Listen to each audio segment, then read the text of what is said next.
Tonight is, of course, the 70th anniversary of Kristallnacht, and it's a night that has particular meaning to me because my mother's parents were in Vienna on Kristallnacht and survived that terrible night. When we commemorate Kristallnacht, it has real meaning for me, and I know that when we commemorate the Holocaust, it has real meaning for all of you. And so I thank you all for being here tonight. Ladies and gentlemen, I'm honored and delighted to present to you a Jewish cultural icon, Mr. Theodor Bickel, who will be accompanied on the piano by Tamara Brooks. I'm here for a purpose, as you all are. Some of us more intimately connected to that purpose, others because they support what it is that this particular night commemorates. I have never understood whether there was a purpose in my being spared. And if there is a purpose, then it gave me the ability to use my voice, my ability of language, to speak and sing of what it is that we talk about, what we feel. Нет, нет никого, кроме Его одного, только Бога одного. Нет, нет никого, кроме Его одного, только Бога одного. Нет, нет никого, кроме Его одного, только Бога одного. Нет, нет никого, кроме Его одного, только Бога одного.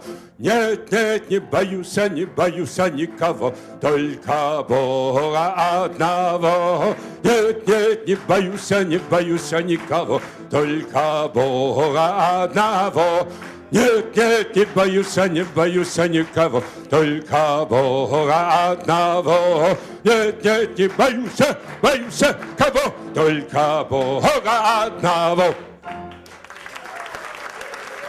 I just want to say a few words how obsessed I am, and we should all be, about teaching young people about the Holocaust, the biggest crime committed in the history of the world by at that time considered the most educated people in Europe. And the whole world wants us to forget about it. And that would be the biggest crime in the history of the world, because this time somebody will do it again, maybe this time not to Jews, because there aren't enough Jews left in the world. But they'll pick some other minorities to kill them based on religion or whatever it is. I didn't understand enough. I ran away from the Nazis when I was 14 and a half years old.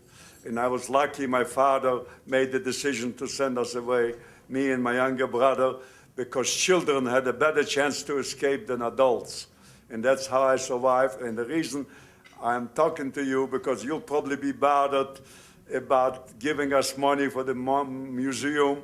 And let me tell you, that's the most important investment in the world to make, to teach young people about the Holocaust. And thank you very much for coming here, and you'll probably hear from me again. Why was there a Kristallnacht? Why was there a Holocaust? Why are so many of you who are with us tonight the only survivors from entire families or entire communities? We don't answer those questions at the museum. To be honest, I'll be the first to admit that if there are completely satisfying answers to those questions, I haven't found them. I have found a satisfying response to those questions. Not an answer or explanation, but a response. We present that response at the Los Angeles Museum. And I think each of you tonight who are here have found a satisfying response as well. That is why you have given so generously of your treasure and your time to be with us. Our response is to look forward as well as back. Our response is to look to a future where we build upon the past. Our response is to take what is broken and to fix it. And to do more than fix it. Our response is to metabolize it, to convert it into something that makes the world better. We fulfill the true meaning of the Jewish idea of tikkun olam, repair the world. Your response and ours, in your hearts of hearts, is to commit ourselves, to a world where there will not be another Kristallnacht or a Holocaust. Together, we can put Kristallnacht behind us and embrace a luminous, beautiful, and new future, assembled piece by piece from the brightest ideas of our souls. Yeah, but I try to forget it rather than remember it. And you know, I've always felt I have to look forward rather than backwards.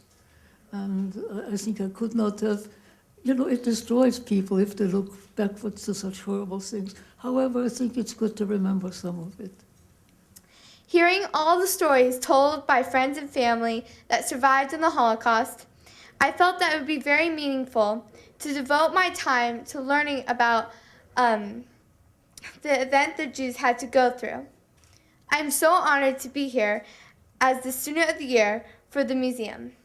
The 1939 Club and its members define the words integrity and humanity.